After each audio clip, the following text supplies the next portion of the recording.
नमस्कार, मैं अदिति हूँ। R18 न्यूज चैनल में आपका स्वागत है। आइए जानते हैं आज के ताजा समाचार। भीलवाड़ा की महिला आश्रम गर्ल्स कॉलेज पथिक नगर में पूर्व सीएम व आसाम के पूर्व राज्यपाल स्वर्गीय शिवचरण माथुर तथा स्वतंत्रता सेनानी सुशीला देवी माथुर की मूर्तियों का अनावरण पूर्व मुख्यमंत्री अशोक गहलोत, कांग्रेस के राष्ट्रीय महासचिव सचिन पायलट और नेता प्रतिपक्ष टीकाराम जूली ने किया। पूर्व सीएम अशोक गहलोत तथा पायलट ने महिला आश्रम संरक्षक शिवचरण माथुर एवं संस्थापक पूर्व अध्यक्ष सुशीला देवी की प्रतिमा का अनावरण किया। इसके बाद गहलोत उदयपुर एयरपोर्ट के लिए रवाना हो गए। माथुर के जन्म शताब्दी वर्ष पर आयोजित समारोह में पायलट ने कहा कि सिर्फ बोलने, भाषण देने और प्रवचन देने से न तो सुधार होता है और न ही सत्य के मार्ग पर हम चल सकते हैं।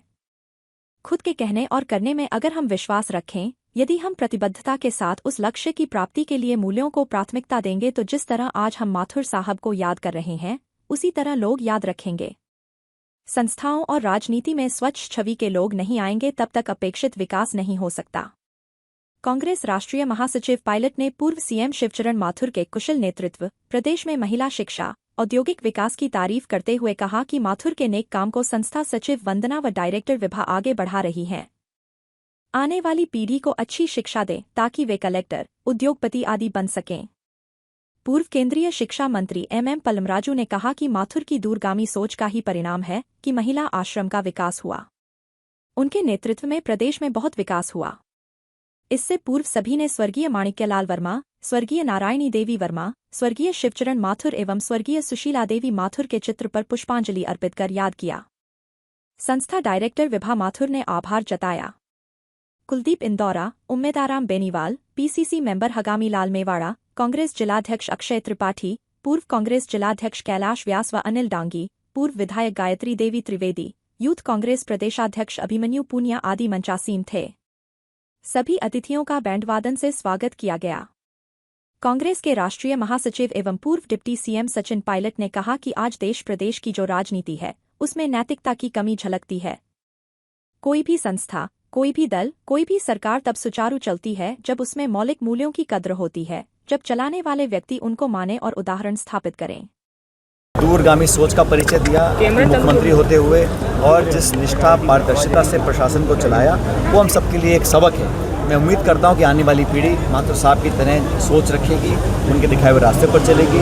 उनकी मूर्ति का अनावरण होना मैं समझता हूं बहुत एक शुभ अवसर है और मैं तमाम साथियों को, खासकर उनके परिजनों को बहुत बहुत बधाई देना चाहता हूँ। इससे ज़्यादा दुखद कोई घटना नहीं हो सकती और मुझे लगता है कि ये इसलिए हो रहा है क्योंकि देश में एक ऐसा माहौल पैदा हुआ है। पिछले 11 सालों में जो टकराव की स्थिति पैदा हुई है, जहर फैलाने की बार बार कोशिश होती है, उसका कहीं ना कहीं परिणाम देखने को मिलता है। अब मुख्य न्यायाधीश देश के हैं और उन पर इस प्रकार का एक तरह से आक्रमण किया, बहुत हम सब दुखी हैं और मुझे लगता है कि जो करने वाले लोग हैं कहीं ना कहीं उस विचारधारा से जुड़े हैं जो द्वेष की भावना रखते हैं, जो आपस में टकराव और नफरत की राजनीति करना चाहते हैं। उन लोगों के काम करने से इस प्रकार का माहौल पैदा हुआ है। मैं भर्त्सना करता हूँ इस हादसे की और उम्मीद करता हूँ कि हमारे देश में इस प्रकार की हिंसाओं की कोई जगह नहीं है। एक सभ्य समाज है, लोकतंत्र में शालीनता और गांधीवादी सोच वाले हमारे सब साथी हैं। इस प्रकार के जब कुकर्म होते हैं बहुत बेहद दुख हमें होता है और मैं उम्मीद करता हूँ कि इसकी कभी प्रवृत्ति दोबारा नहीं है।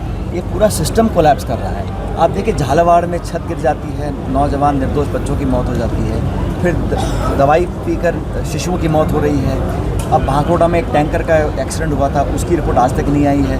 बहुत लोगों की मौत हो गई। अब कल रात में इतने भीषण हादसा हुआ है। तो प्रशासन, सरकार, जो सिस्टम है, वहाँ पर ना तो कोई दिशा है और ना कोई कंट्रोल है। इसकी वजह से यहाँ पर जो लोग मरीज है, जो आज अस्वस्थ है, वो अस्पताल ठीक होने के लिए जाता है। जो आईसीयू भर्ती है वो जिंदगी मौत के लिए वैसे ही लड़ रहा है। वहाँ पर अगर उस सिस्टम का फेलियर निर्दोष लोगों की जान ले रहा है तो कोई ना कोई जिम्मेदारी लेगा। दुर्भाग्यवश इस प्रदेश में और सरकार में कोई ऐसा इंसान नहीं है जो खड़ा होकर बोले कि हाँ, हम आश्वासन देते हैं कि दोबारा ऐसा काम नहीं होगा, इसकी पुनरावृत्ति नहीं होगी, हम इसके लिए जिम्मेदारी तय करेंगे और कार्रवाई करेंगे। कमेटी बना देना, जांच कर देना और फिर आगे चले जाना, ये सरकार का रवैया रहा है और दुर्भाग्यवश उसका जो खामियाजा है वो जनता इस प्रदेश की भुगत रही है। गठबंधन हुआ है, नीतीश कुमार जी अनुभवी व्यक्ति हैं, लेकिन पिछले 20 साल से वो कुर्सी से चिपके हुए हैं। कभी आरजेडी के साथ, कभी भाजपा के साथ। तो सत्ता प्राप्ति के लिए उन्होंने बिहार की जनता को जो है कॉम्प्रोमाइज़ कर दिया है और लगातार जो दल बदल कर उन्होंने सत्ता से चिपकने की जो राजनीति की है उसका बहुत नकारात्मक इफेक्ट हुआ है। जनता बिहार की बदलाव चाहती है और बदलाव इस चुनाव में होगा। उसकी सुखबगाहट पूरे गांव-गांव तक पहुंच चुकी है। मुझे बिहार जाने का मौका मिला जब राहुल जी की यात्रा थी और तेजस्वी यादव और राहुल जी का जो एक कॉम्बिनेशन है और जो युवा को वो आकर्षित कर रहा है, मुझे लगता है इस बिहार चुनाव में बदलाव होगा। और एनडीए जो बहुत घमंड और एरोगेंस की राजनीति करती है खासकर बिहार में, वो डबल इंजन वहाँ एक इंजन तो फेल होगा। शुरू से कहा कि अच्छे पढ़े लिखे शिक्षित लोग, संस्कारी लोग अगर देश की राजनीति में आते हैं अलग अलग दलों में, तो इस समाज के लिए एक सकारात्मक बदलाव होगा और देश की राजनीति सुधरेगी तो देश भी सुधरता है। और हम सबकी जिम्मेदारी बनती है, जो लोग राजनीति करते हैं वो उदाहरण पेश कर नौजवान पीढ़ी को आगे का रास्ता दें। अभी घोषणा हुई है देश के अनेक राज्यों में, राजस्थान में भी उपचुनाव होगा और इस उपचुनाव में कांग्रेस पार्टी अच्छे वोटों से जीतेगी, मैं ऐसा मानता हूँ। निर्णय पार्टी करेगी किसको कहाँ से चुनाव लड़वाना है, लेकिन क्योंकि कांग्रेस में अब लोग दोबारा विश्वास इसलिए कर रहे हैं क्योंकि इन 2.25 सालों में बीजेपी की सरकार ने पहली बार मैंने देखा है इतने अल्प समय में पूरा जनता का विश्वास खो चुके हैं और पब्लिक गाँव में विकास के लिए तड़प रही है। भ्रष्टाचार चरम सीमा पर है, बेरोजगारी फैल रही है और नियंत्रण नहीं है। इसलिए इस उपचुनाव में सरकार को जनता आईना दिखाएगी और उपचुनाव हम लोग कांग्रेस पार्टी जीतेगी।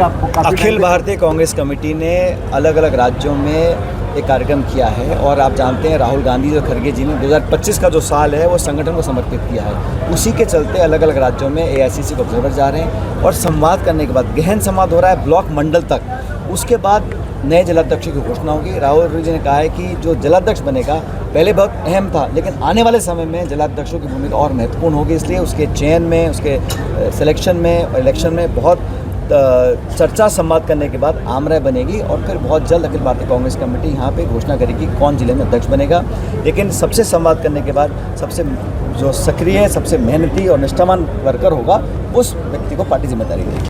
और आज जो ये स्वरूप दिख रहा है वो उन्हीं की मेहनत, उन्हीं की ताकत और उनका जो दृढ़ निश्चय था उसी से ये स्वरूप दिख रहा है।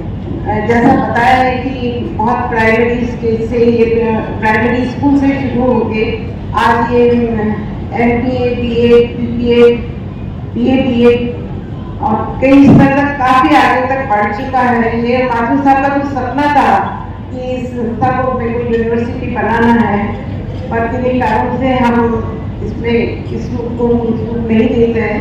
पर उनके आशीर्वाद से मैं चाहूँगी कि कभी ना कभी जो ये भावना थी उसको हम लोग उसको रूप दे सकें।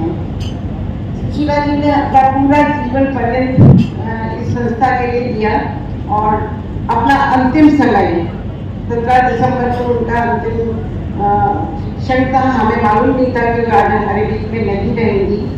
वो दिन भी उन्होंने 6 बजे तक बैठ के अपना MBA का, क्योंकि उस समय में MBA का बहुत ज़्यादा होता, तो वो हर स्टेज पे ये चाहती थी कि किसी न किसी तरह से बच्चियों को आगे से आगे शिक्षा मिलती रहे।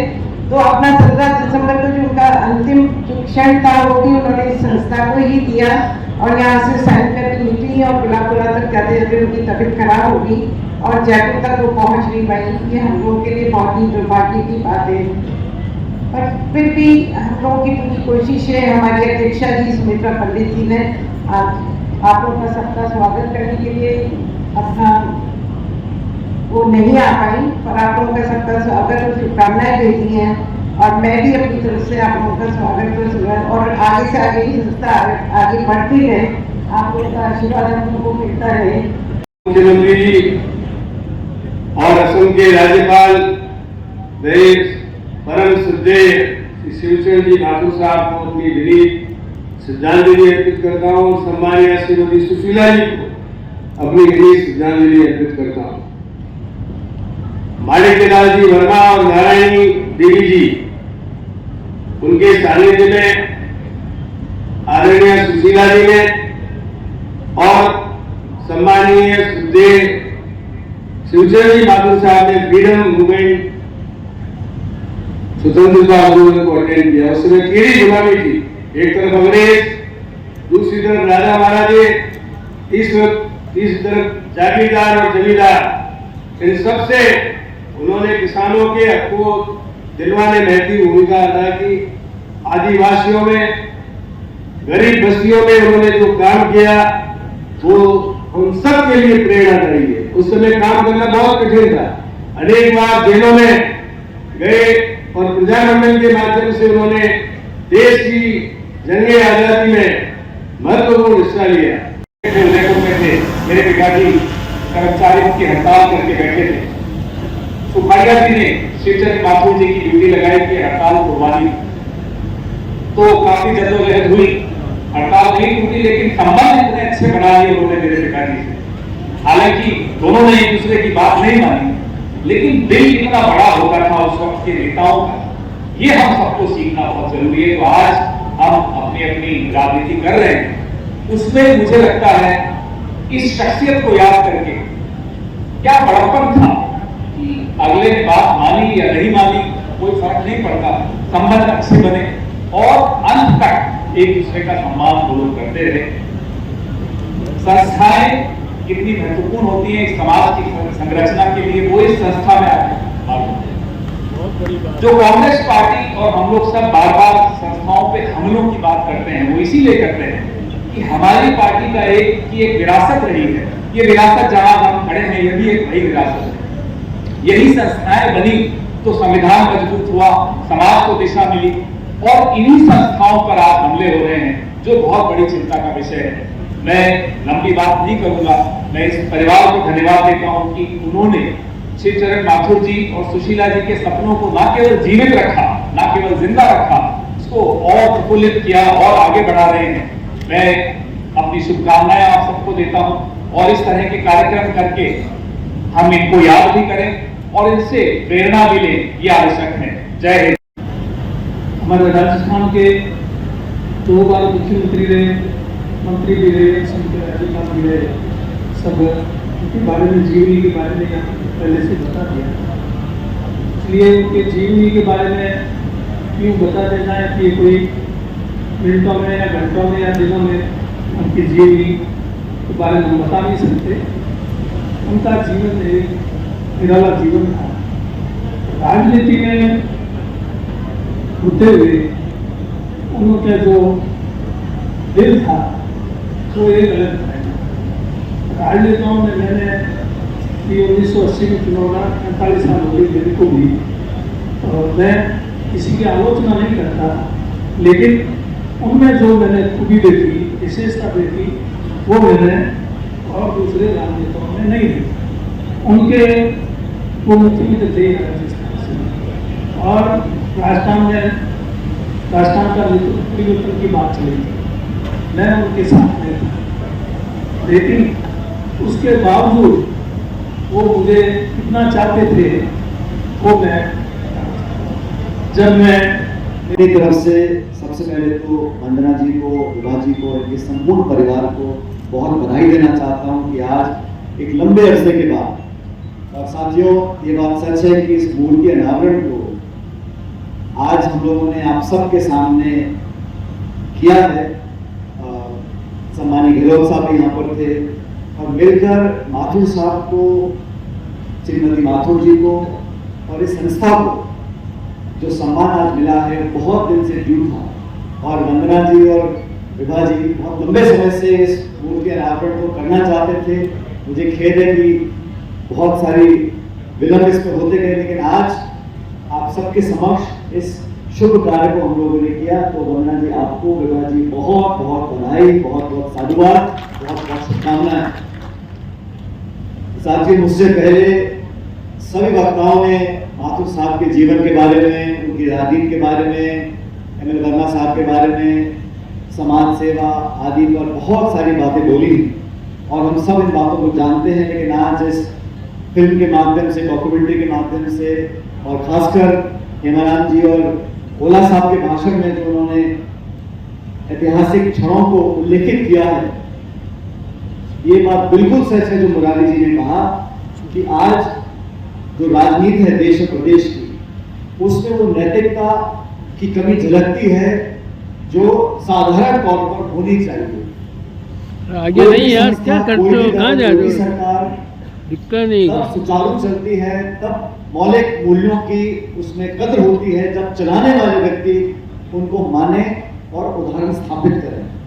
सिर्फ बोलने से, भाषण देने से, प्रवचन देने से ना तो सुधार होता है, ना सत्य के रास्ते पे हम चल सकते हैं। खुद के कहने और करने में अगर हम विश्वास रखते हैं, अगर हम प्रतिबद्धता के साथ उस लक्ष्य की प्राप्ति के लिए मूल्यों को त्यागते नहीं हैं, तब हमारे जाने के बाद इस प्रकार जैसे आज हम माथुर साहब को याद कर रहे हैं, क्यों कर रहे हैं?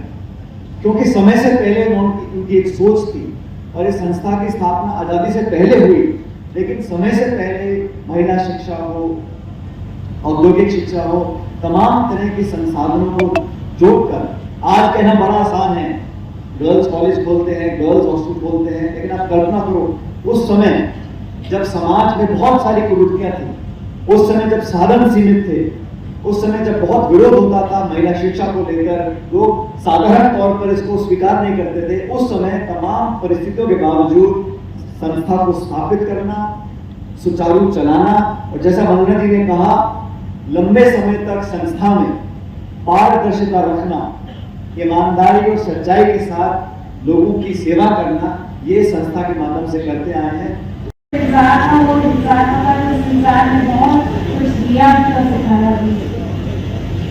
मैं आप सबका बहुत दिल से धन्यवाद करती हूँ कि आपने अपना कीमती समय निकाल कर हमें वक्त किया और इस कार्यक्रम को सफल किया।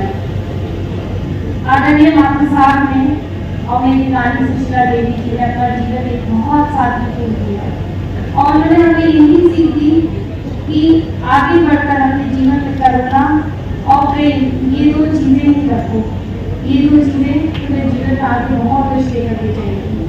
उनके जीवन से जो हमने सीखा और जो वो हमारे को लेकर के गए अपनी विरासत में, ये संस्थाएं और जन सेवा, उसको करने के लिए मेरा परिवार और हम सदैव किसी न किसी तरीके से राजस्थान के पूर्व मुख्यमंत्री व असम के पूर्व राज्यपाल स्वर्गीय श्री शिवचरण माथुर जी जन्मशताब्दी वर्ष 8 अक्टूबर 2025 को मूर्ति अनावरण समारोह भीलवाड़ा में एवं श्री शिवचरण माथुर विकास एवं सेवा संस्थान कार्यालय उद्घाटन मांडलगढ़ में।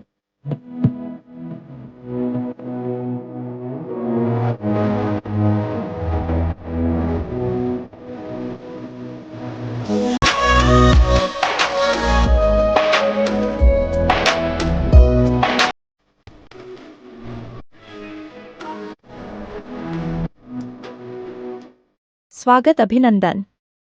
मुख्य अतिथि पूर्व मुख्यमंत्री अशोक गहलोत और कांग्रेस के राष्ट्रीय महासचिव सचिन पायलट। विशिष्ट अतिथि टीकाराम जूली पूर्व राजस्थान राष्ट्रीय महासचिव।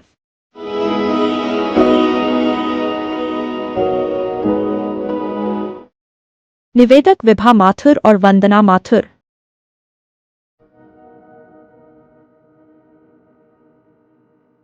भीलवाड़ा की ताजा और खास खबरों के लिए बने रहे हमारे साथ। इसके साथ ही अब हम रेडियंट केबल पर चैनल नंबर 255 पर भी उपलब्ध है।